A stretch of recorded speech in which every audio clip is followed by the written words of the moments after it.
여호와는 나의 목자시니 내게 부족함이 없으리로다. 많은 것을 가진 왕이기 때문에 내가 부족함이 없는 것이 아니라 나는 그냥 보잘것없는 하나님이 기르시는 어린 양 한 마리이기 때문에 내가 부족함이 없다라고 그것을 자랑한 것입니다. 자기의 가장 낮은 상태를 자랑한 것입니다. 그래서 야고보도 우리에게 낮은 것을 자랑해라 라고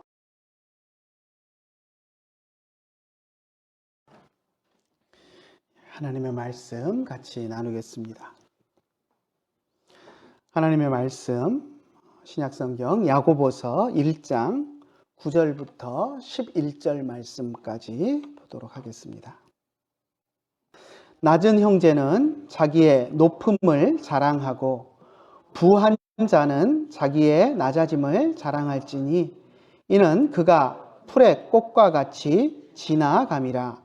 해가 돋고 뜨거운 바람이 불어 풀을 말리면 꽃이 떨어져 그 모양의 아름다움이 없어지리니 부한 자도 그 행하는 일이 이와 같이 쇠잔하리라. 아멘. 우리가 야고보서 연속 강의 세 번째 시간인데요. 우리가 야고보서의 저자는 예루살렘 교회의 장로였던 야고보다라고 이야기를 했었습니다.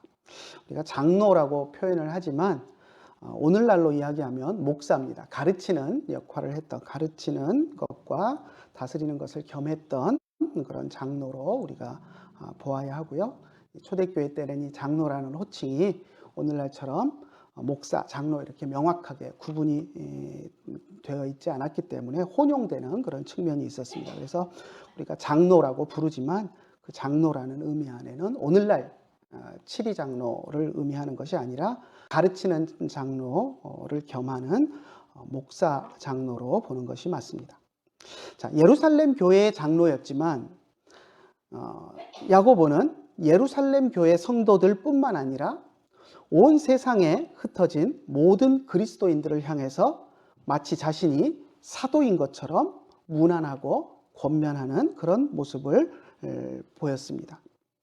야고보가 이렇게 사도처럼 권면을 했던 것은 예루살렘 교회의 장로였지만 또 예루살렘 교회뿐만 아니라 다른 지역에서도 또 목사로서 장로로서 인정받는 그런 사람이었던 것을 우리가 알 수 있습니다. 왜냐하면 오늘날은 모든 교회마다 담임 목사님이 다 있고 심지어는 조금 규모가 있으면 부목사님들도 여럿 있고 해서 한 교회 안에 목사님들이 여럿 있지만 이 초대교회 때에는 목사님이 없는 그런 교회들이 많이 있었기 때문에 예루살렘 교회 장로가 어떤 것을 권면했을 때 그것을 마치 자기 교회 목사님의 권면처럼 받아들이고 또 순종하고 하는 그런 현상들이 있었습니다. 그래서 예루살렘 교회의 장로였지만 온 세상에 흩어져 있는 모든 교회 성도들을 향해서 권면하는 일이 초대교회 당시에는 가능했었던 것을 우리가 생각할 수 있습니다. 그래서 오늘날 야고보서가 사도권을 가진 성경으로 인정이 되었고 신약성경 안으로 들어올 수 있었습니다. 자, 야고보가 권면한 내용의 핵심이 무엇이었습니까? 우리가 지난 시간에 살펴보았던 것을 한번 기억을 더듬어 보십시오. 세상에 흩어진 그리스도인들이 당하는 시험에 대한 이야기였습니다. 2절에서 너희가 시험을 당할 때마다 모든 것을 기쁨으로 여겨라 라고 권면을 했습니다. 우리 그리스도인들이 시험을 당할 때 기뻐해야 하는 이유가 무엇이었습니까? 인내였습니다. 그죠? 야고보가 이야기하는 것이 시험을 당할 때 기뻐해라 라고 하는 근거로 인내를 이야기했었습니다. 우리가 당하는 시험은 우리에게 인내를 가르치는데 그 인내를 통해서 우리의 인격이 완성되고 또 우리의 신앙도 온전해지기 때문에 우리에게 시험이 올 때마다 우리는 그것을 기쁨으로 여겨야 한다라고 이야기를 했습니다. 하지만 우리가 시험을 당할 때마다 기뻐하는 것이 결코 쉬운 일이 아닙니다. 시험이 올 때마다 기뻐하라 라고 권면하고 있지만 시험이 올 때마다 우리가 기뻐한다라는 것은 결코 쉬운 일이 아닙니다. 그런데 왜 그런 시험이 우리 믿는 사람들에게 임하는지 우리가 이해가 되지 않을 때도 많고, 또 그런 고통과 시련을 우리가 왜 감당하고 인내해야 되는지 이해되지 않을 때도 많이 있습니다. 그럴 때는 하나님께 지혜를 구하라 라고 야고보가 우리에게 권면했습니다. 그러면 하나님께서 지혜를 주셔서 우리가 당하는 시험을 이해할 수 있도록 해 주실 것이다 라고 말했습니다. 이것이 우리가 지난 시간에 살펴본 내용이었습니다. 오늘 우리가 읽은 9절부터 11절을 보면 우리 그리스도인들이 가장 잘 당하는 시험에 대해서 구체적인 예를 들어서 야고보가 이야기하는 것을 보게 됩니다. 우리 그리스도인들이 당하는 시험 중에 가장 대표적인 것을 들면 어떤 것이 있을까요? 여러분이 당하는 시험을 한번 생각해 보십시오. 무엇 때문에 내가 세상에서 제일 힘들고 고통을 당하는가 하는 것을 한번 생각해 보면 쉽게 답이 나올 것 같습니다. 야고보가 이야기하는 첫 번째 시험은 가난함입니다. 특별히 물질에 대한 가난함으로 오는 시험에 대해서 이야기했습니다. 한번 생각해 보십시오. 세상에 흩어진 박해로 인해서 예루살렘을 떠나서 온 세상으로 흩어졌던 우리 그리스도인들, 그들이 경제적으로 넉넉했겠습니까? 어렵게 살았겠습니까? 여러분 한번 생각해 보십시오. 지금 우리나라에 난리가 나서 여러분들이 다 집을 버리고 떠나서 피난 생활을 한다고 한번 생각해 보십시오. 우크라이나처럼 전쟁이 일어나서 피난을 할 수도 있고, 어떤 이유로든 집에 들어가지 못하고 집을 떠나서 객지에 가서 살아야 된다라고 한다면 제일 먼저 우리에게 닥쳐오는 어려움은 경제적인 어려움일 것입니다. 이 당시에 흩어져 있는, 온 세계에 흩어진, 핍박으로 흩어진 그리스도인들에게도 경제적으로 닥쳐오는 어려움이 가장 큰 문제 가운데 하나였습니다. 그래서 야고보는 그리스도인들을 향하여서 물질의 부족인 이 가난함에 대한 시험에 대해서 구체적으로 이야기를 하기 시작합니다. 세상은 돈으로 인생을 평가합니다. 그렇죠? 세상 사람들 돈을 얼마나 많이 가졌느냐 하는 것으로 사람을 평가를 합니다. 돈이 많으면 성공한 인생으로 부러움을 삽니다. 그런데 돈이 없으면 실패한 인생 취급을 받습니다. 그 사람이 얼마나 훌륭한 인품을 가졌는가 하는 것은 생각하지 않습니다. 기준 자체가, 사람을 평가하는 기준 자체가 되지 않습니다. 세상에서 이야기하는 성공의 잣대는 돈에 있습니다. 어떤 집에서 어떤 차를 굴리면서 얼마나 비싼 명품을 걸치고 사는가 하는 것이 세상 사람들이 바라보는 인생의 성공의 기준이 되었습니다. 그런데 그런 현상은 교회 밖에서만 일어나는 현상이 결코 아닙니다. 교회 안에서도 돈은 인생뿐만 아니라 신앙을 평가하는 그런 잣대가 되어버렸습니다. 좋은 직장에 취직해서 고액 연봉을 받으면 성공한 신앙인인 것처럼 이야기를 합니다. 교회 헌금을 많이 하는 사람, 목사님이 활동하는데 필요한 돈을 넉넉히 대는 사람들을 우리는 훌륭한 신앙인이라고 평가합니다. 그러다 보니 돈 없는 사람들은 신앙생활을 하면서도 패배감에 젖어서 신앙생활을 하기가 쉽습니다. 나는 실패한 신앙인이 아닌가. 돈이 없어서 헌금도 많이 못하고 목사님 필요한 거 팍팍 밀어주지도 못하고, 그러면 나는 실패한 신앙인이 아닌가 하는 그런 좌절감에 빠지는 것입니다.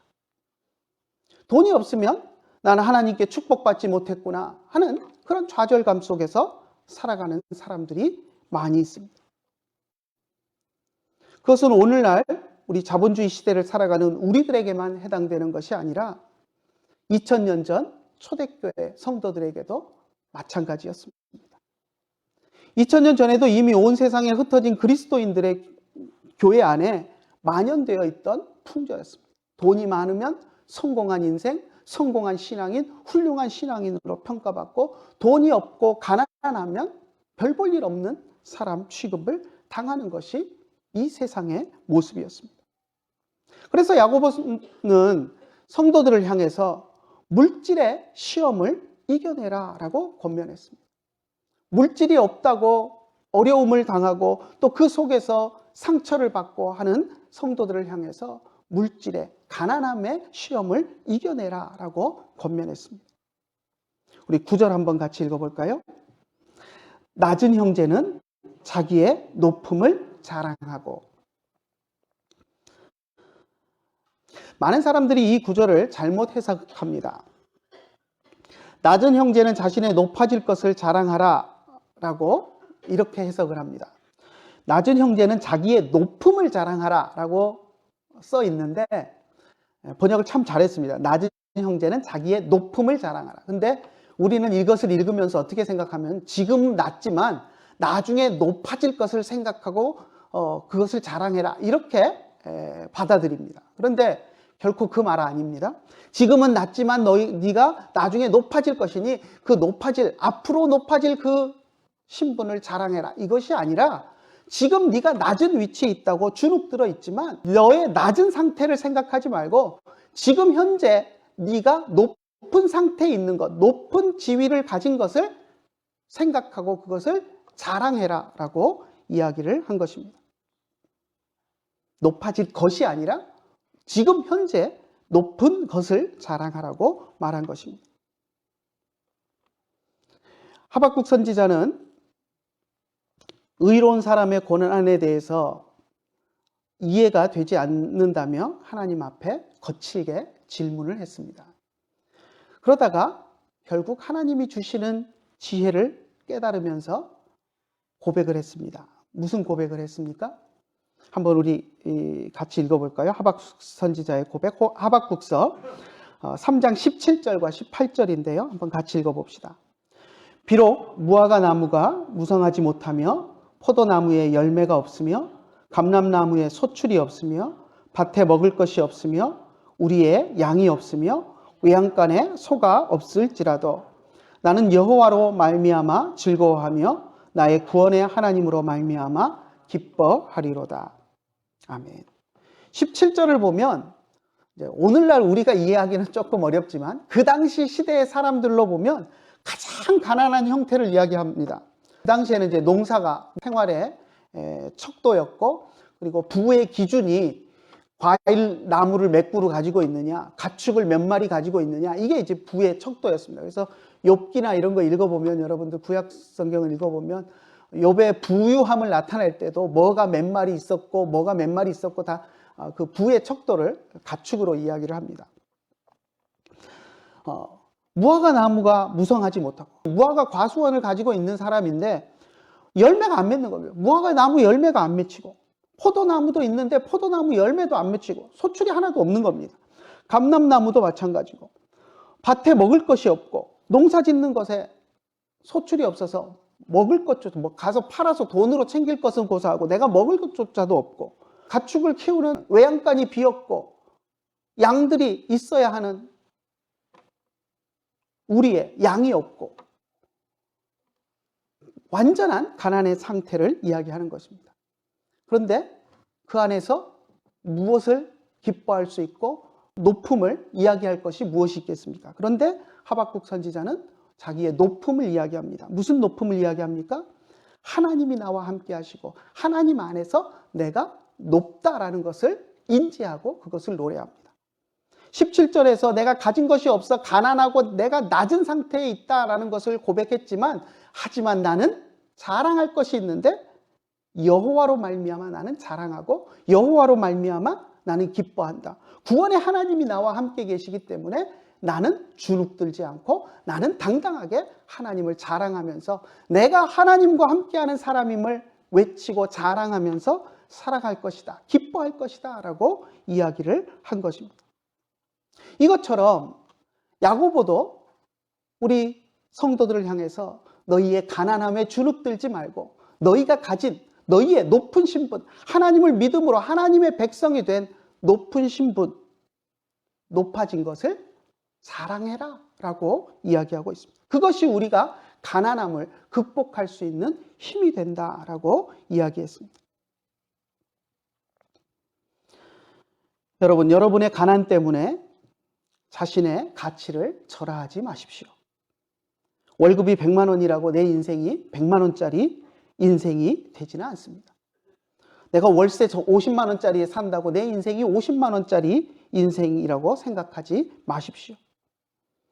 여러분 안에 분명히 높음이 있습니다. 존귀함이 있습니다.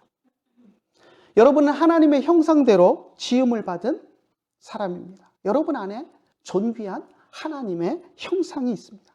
그 존귀함, 그 높음을 생각하고 항상 그것을 자랑할 수 있는 여러분들이 되시기를 간절히 축원합니다. 예수님을 믿고 세례를 받은 여러분은 예수님과 연합한 사람입니다. 여러분은 예수님과 하나 된 사람입니다. 여러분 안에 예수님의 존귀함이 있습니다. 예수님이 값진 보혈을 여러분을 위해서 십자가에서 흘려주셨습니다. 여러분은 결코 낮은 사람이 아니라 높은 사람이다라는 것을 기억하고 그것을 자랑하는 여러분들이 되시기를 축원합니다. 그것이 야고보가 9절에서 낮은 형제는 자기의 높음을 자랑해라 라고 이야기한 것입니다. 우리 그리스도인들을 부르는 말 가운데 성도라는 말이 있습니다. 참 아름답고 귀한 말입니다. 영어로 하면 saint입니다. 근데 이 saint라는 말은 또 영어로 성도라고 표현돼서 성도의 의미로 사용되기도 하지만 이 saint라는 말은 우리가 성인이라고 부르는, 우리 이제 장로교에서는 성인이라고 특별히 이야기를 하지 않지만 로마 교회나 정교회나 루터회, 성공회까지도 어떤 우리 역사 속에서, 우리 기독교 역사 속에서 순교자들이나 훌륭한 업적을 남긴 사람들을 성인이라고 이렇게 칭호를 하는데요. 그래서 그 앞에다가 세인트라는 말을 붙입니다. 영어로. 우리가 잘 아는 크리스마스 때 선물을 준다는 산타클로스도 이 산타라는 말이 그쪽 동네 말로 이 세인트라는 말, 성인이라는 말입니다. 그래서 훌륭한 일을 많이 해서 이제 성인으로 추앙받는 그런 인물인데요. 그래서 이제 전설에 가난한 사람들, 특히 이제 많은 사람들에게 그런 선물들을 나눠주고 필요한 것들을 나눠주는 그런 일을 했던 사람으로 이름이 나다 보니까 성탄절에 선물 보따리를 싸들고 오늘날까지도 썰매를 타고 다니면서 세상에 선물을 나눠주는 그런 어떤 신화적인 존재가 돼버렸는데, 아무튼 그가 살아서 신앙생활을 할 때에는 그렇게 훌륭한 신앙의 인품을 보여줘서 앞에 산타, 세인트, 성인이라는 그런 칭호가 붙었습니다.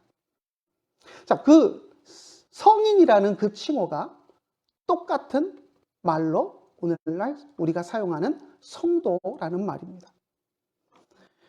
우리 크리스찬 안에는, 우리 믿는 사람들 안에는 그런 거룩함과 존귀함이 있다는 것입니다. 우리는 거룩한 성도다라는 것을 잊어서는 안 됩니다. 자, 그래서 낮은 형제는 자기의 높음을 자랑하라라고 야고보가 우리 성도들을 향해서 권면했습니다. 자, 분명히 물질의 시험은 가난한 사람들에게 옵니다. 그런데 가난한 사람들에게만 물질의 시험이 오는 것이 아닙니다. 물질의 시험은 반대로 부유한 사람들에게도 옵니다. 부유함이 또한 우리들에게 시험이 될 수 있다는 것입니다. 될 수 있는 것이 아니라 부유하면 시험거리가 되는 것이 보통입니다. 그것을 이겨내기가 쉽지 않습니다. 부유함 가운데 있는 사람들은 자신의 부를 하나님보다 더 의지하고 그로 인해서 참신앙에서 벗어나게 됩니다. 그래서 부유함은 우리에게 시험거리가 됩니다. 부유한 사람은 병이 나면 어떻게 할까요? 가난한 사람은 병이 나면 하나님께 매달립니다. 하나님, 내 병을 고쳐주십시오. 하나님밖에 나를 치유하실 분이 없습니다. 라고 하나님 앞에 매달립니다. 그런데 부유한 사람은 병이 들면 어떡합니까? 어떻게 하면 내가 가진 돈을 가지고 세상에 좋은 병원, 제일 시설 좋은 병원, 제일 명의라고 소문난 의사를 찾아가서 치료를 받을까? 그 궁리를 합니다. 하나님은 안중에도 없고 어떻게 하면 이 돈을 가지고 돈은 얼마든지 들어도 좋으니 최고의 시설, 최고의 병원, 최고의 명의를 찾아서 내 병을 치료를 받을까? 그것을 궁리합니다. 하나님을 의지하는 것이 아니라 자기의 돈을 의지하는 것입니다. 병이 나기 전부터 돈으로 보험을 잔뜩 사는 사람들도 많습니다.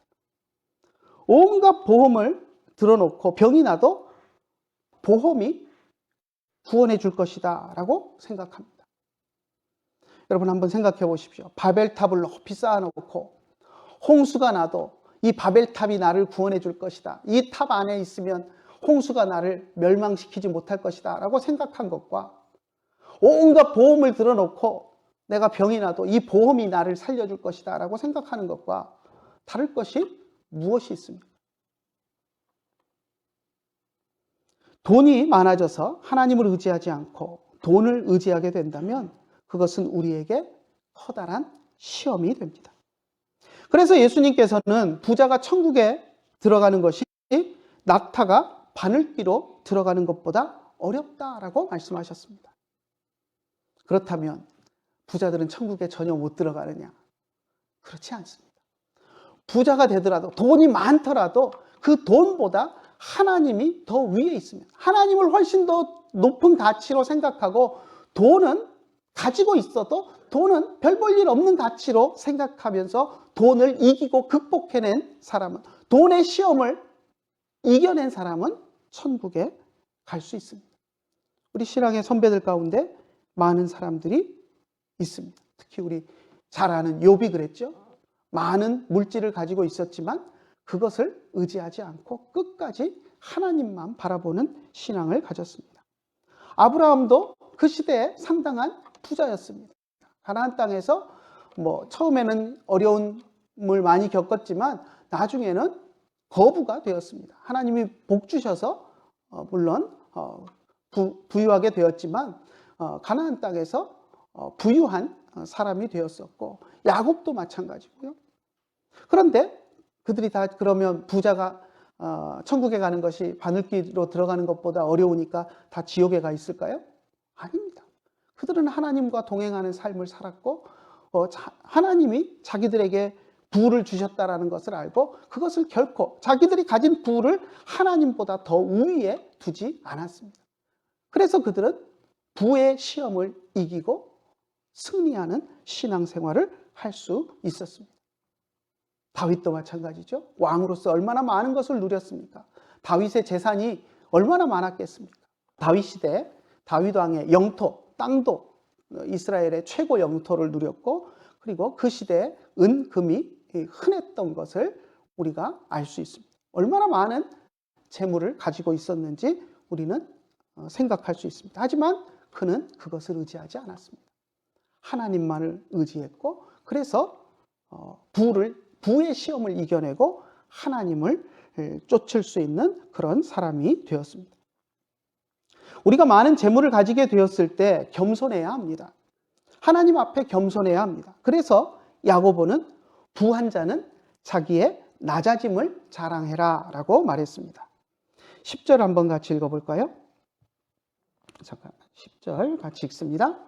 부한 자는 자기의 낮아짐을 자랑할지니 이는 그가 풀의 꽃과 같이 지나감이라. 지금 자신이 부하다, 많이 가졌다, 높다라는 생각하는 사람도 자신이 낮다라는 것을 생각하라는 것입니다. 여기서도 번역을 낮아짐이라고 번역을 해서 앞으로 꼭 낮아질 것처럼 앞으로 낮아질 수 있다라는 것을 생각하고 그것을 자랑해라 이렇게 이야기하는 것 같지만 그것이 아니라 지금 너는 물질적으로 부유하지만 너는 또 낮은 상태에 있다라는 것을 생각하고 그 낮은 것을 자랑해라 라고 이야기하고 있는 것입니다. 낮아짐은 현재 일이지 결코 미래의 일이 아닙니다. 현재의 낮은 상태를 의미하는 것인데요. 부한 자는 자기의 부한 것을 자랑하지 말고 자기 안에 있는 낮은 상태를 깨닫고 자각하고 그것을 겸손히 묵상하고 그것을 드러내고 자랑하라라는 표현입니다. 시편에서 가장 유명한 시가 있습니다. 무엇입니까? 시편에서 가장 유명한 시. 시편 23편이죠. 그죠? 여러분들 다 외우시는 분들 많이 있잖아요.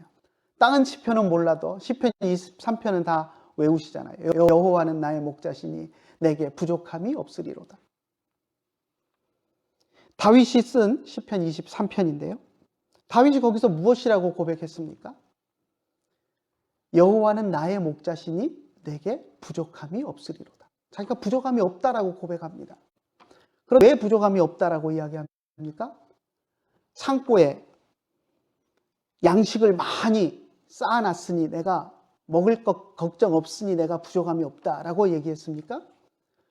은금이 내 창고에 그득하니 내가 은금을 많이 가졌으니 내가 부족함이 없다라고 말했습니까? 좋은 옷이 내가 많으니 부족함이 없다 이렇게 이야기했습니까?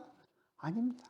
물론 다윗이 좋은 옷도 입고 땅도 영토도 넓은 최고의 왕이었고 은금이 많았고 먹을 것도 많이 있었겠죠. 그런데 그것으로 내가 부족함이 없다라고 이야기한 것이 아니라 여호와는 나의 목자시기 때문에 내가 부족함이 없다라고 고백했습니다. 여호와가 다윗의 목자면 다윗은 뭡니까? 하나님의 어린 양이잖아요. 한 마리의 어린 양. 내가 많은 것을 가진 왕이기 때문에 내가 부족함이 없는 것이 아니라 나는 그냥 보잘것없는 하나님 앞에서의 하나님이 기르시는 어린 양 한 마리이기 때문에 내가 부족함이 없다라고 이야기를 한 것입니다. 그것을 자랑한 것입니다. 내가 큰 영토를 가진 왕이다. 이걸 자랑하지 않았습니다.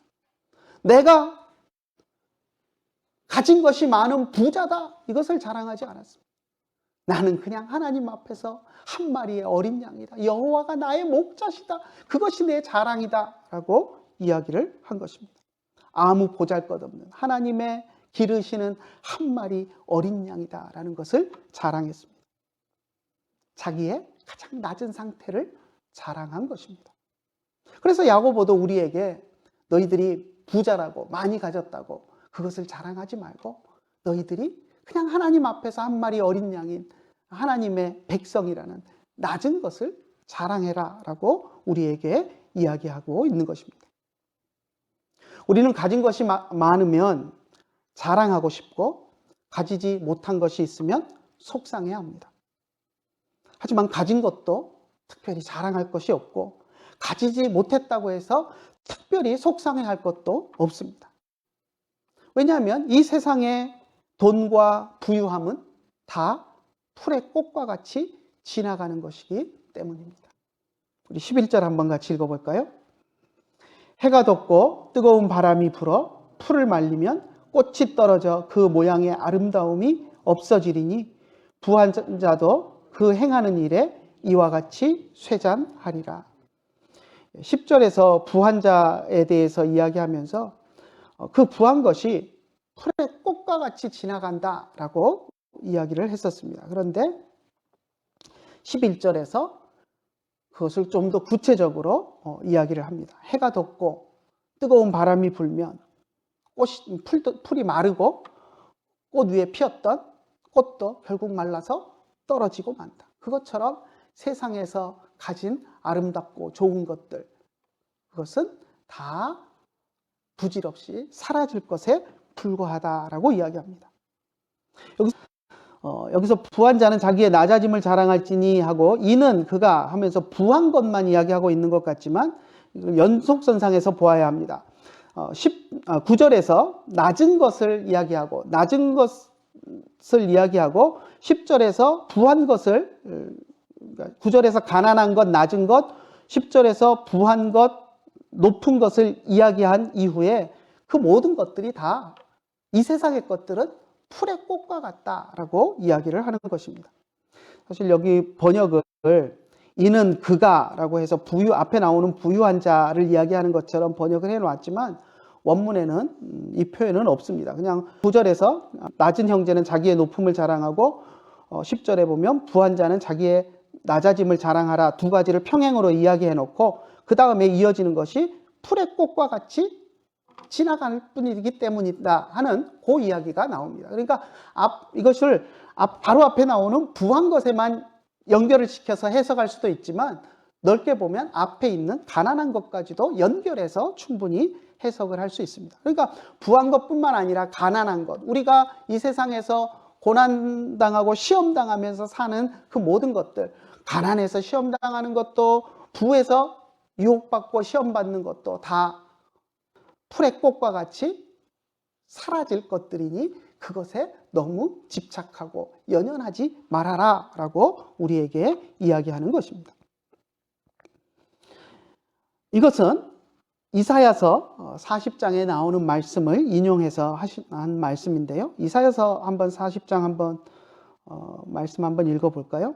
이사야서 40장을 보면 참 주옥 같은 말씀들이 많이 나옵니다. 이사야서가 이제 신학적 구조를 보면 39절까지는 이제 책망하고 하는 그런 말씀들이 나오고 그다음부터 이사야서 40장부터는 이제 소망을 주는 말씀들을 하기 때문에 이사야서 40장을 보면 우리들이 많이 들었던 그런 위로가 되는 말씀들이 많이 나오는데 자, 거기에 이 말씀이 나옵니다. 한번 이사야서 40장 6절 7절 한번 읽어봅시다.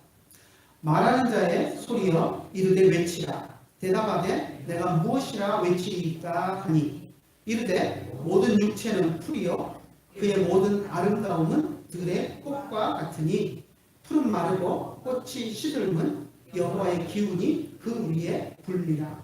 이 백성은 실로 풀이로다. 모든 육체는 풀이고 그 육체의 아름다움은 다 들의 꽃과 같다. 그래서 해가 뜨고 더운 바람이 불면 다 말라버리는 것처럼 우리가 자라나는 육체의 아름다움도 다 그와 같다라고 이야기합니다. 이것을 인용했기 때문에 아까 10절에서 이야기하는 풀의 꽃과 같다라는 것을 이사야서에서는 인생의 아름다운 것이 들의 꽃과 같다라고 이야기했기 때문에 이제 그 이사야서를 연결하면 10절에서 이야기하는 풀의 꽃도 바로 앞에 이야기하는 부한 자만 이야기하는 것처럼 해석할 수 있습니다. 이것도 충분히 가능한 해석입니다. 하지만 제가 볼 때 그것뿐만 아니라 저는 앞에 9절까지도 마찬가지로 낮아진 것도 들의 꽃과 같이 사라질 것이다 라고 해석하는 것이 더 옳지 않나 하는 생각을 해봅니다. 자, 아무튼 그래서 부유함뿐만 아니라 가난함까지도 풀의 꽃이 시드는 것처럼 우리가 가난하다고 생각하는 것들, 그래서 우리가 마치 우리에게 영원한 고통을 가져다 준다고 생각하는 것들도 한순간에 사라져버릴 것들입니다. 그러면 우리가 무엇을 자랑해야 할까요? 돈도 명예도 아닙니다. 앞에서 분명히 야고보가 이야기했죠. 우리에게 무엇을 자랑하라고 이야기했습니까? 낮은 형제는 자기의 높음을 자랑하고 우리의 낮은 사람이 가난한 사람이 무엇 때문에 높았습니까? 하나님으로 인해서 예수 그리스도로 인해서 우리가 높아졌음을 생각하고 그것을 자랑하라라고 이야기했습니다. 부유한 자는 낮아짐을 자랑하라고 했는데 부유한 자, 돈 많은 자들이 어떤 낮아짐을 자랑해야 한다고 이야기했습니까? 하나님 앞에서 나는 한 마리 어린 양에 불과하다는 다윗의 고백처럼 하나님 앞에 내가 세상적으로 많은 것을 가졌지만 하나님 앞에서는 별 볼 일 없는 존재다라는 것을 자각하고 겸손함으로 하나님 앞에서 내가 아무것도 아니라는 것을 자랑하라라고 이야기했었습니다. 그것이 우리가 자랑해야 할 것입니다. 우리가 자랑해야 할 것은 세상적인 부도 명예도 아니고 우리가 그리스도인이 되었음을 자랑해야 합니다. 하나님의 백성이 되었음을 자랑해야 합니다. 돈을 비롯한 이 세상의 모든 것은 풀의 꽃같이 마르고 시들고 사라집니다. 건강도 마찬가지죠. 젊은 운동선수들 자기가 건강하다고 자랑하고 자기가 연봉 많이 받는 선수라고 자랑하다가 어느 날 갑자기 병들어서 사라져가는 것들을 우리가 종종 봅니다. 건강도 자랑할 것이 못 됩니다. 우리의 육체는 풀의 꽃과 같은 것이기 때문입니다. 하지만 하나님께서 예수 그리스도를 통해서 우리에게 주신 구원의 소망, 하나님의 백성이라는 우리의 자격은 영원히 변하지 않습니다. 그래서 우리는 그것을 자랑해야 합니다. 우리의 인생 속에 가난함이 시험이 될 수도 있습니다. 부유함이 시험이 될 수도 있습니다. 건강함이 시험이 될 수도 있습니다. 병든 것이 시험이 될 수도 있습니다. 하지만 그 시험 속에 무너지지 말고 가난할 때 하나님이 주시는 부유함을 자랑하고 또 부유할 때는 하나님 앞에 겸손하게 하나님과 함께 사는 가난함을 자랑할 수 있는 저와 여러분들이 되시기를 간절히 축원합니다. 기도하겠습니다. 하나님 아버지 은혜를 감사합니다. 야고보가 우리를 향해서 가난한 자는 부유함을 자랑하고 또 부유한 자는 낮아짐을 자랑하라고 했던 그 말씀을 우리가 묵상하고 하나님 앞에 고백합니다. 우리가 이 땅을 살아갈 때 있어서 하나님 우리가 이 세상의 것들로 자랑하지 않도록 주님 인도하여 주시고 하나님이 우리의 구원자가 되어주시고 내 하나님이 되어주시고 내가 하나님의 백성이 되었고 내가 그리스도인이 되었음을 자랑하며 살아가는 우리들이 될 수 있도록 인도하여 주시옵소서. 이 세상은 우리를 항상 시험합니다. 우리가 가진 것이 없어도 시험거리가 되고 우리가 건강하지 못해도 시험거리가 되고 또 우리가 가진 것이 많아도 교만함으로 시험거리가 되고 건강해도 또 그것이 우리에게 시험거리가 됨을 봅니다. 하나님 세상 것을 바라보지 않게 하시고 또 들의 꽃과 같이 들의 풀의 꽃과 같이 시들어질 수밖에 없는 것을 우리가 의지하거나 자랑하지 않고 우리가 하나님의 백성이 되고 그리스도를 통하여 구원받은 하나님의 귀한 성도임을 우리가 자랑하며 살아갈 수 있도록 인도하여 주시옵소서. 오늘도 귀한 말씀을 주심을 감사드리며 우리 주 예수님의 이름으로 기도드리옵나이다. 아멘. 이제는 우리 주 예수 그리스도의 크신 은혜와 하나님 아버지의 극진하신 사랑과 성령님의 감화하시고 감동하시고 우리 가운데 교통하시니 이제 주님 앞에 나와서 예배하며 또 우리의 가난함이나 또 부유함이나 그것을 자랑하거나 또 주눅들지 않고 주님으로 인하여서 우리가 기뻐하며 주님만을 자랑하며 살아가기를 원하는 주의 사랑하는 자녀들 머리 위에 이제로부터 영원토록 함께 계실지어다. 아멘.